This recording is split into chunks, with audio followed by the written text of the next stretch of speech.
योगेन चित्तस्य पदेन वाचा मलं शरीरस्य च वैद्यकेन योपाकरोत्तमप्रवरं मुनीनां पतञ्जलिं प्राञ्जलिरानतोऽस्मि।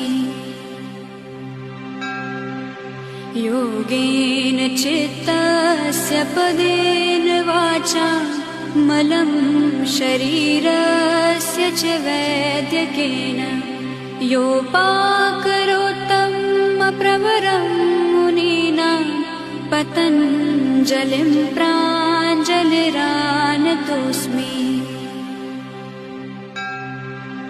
योगेन चित्तस्य पदेन वाचा मलं शरीरस्य च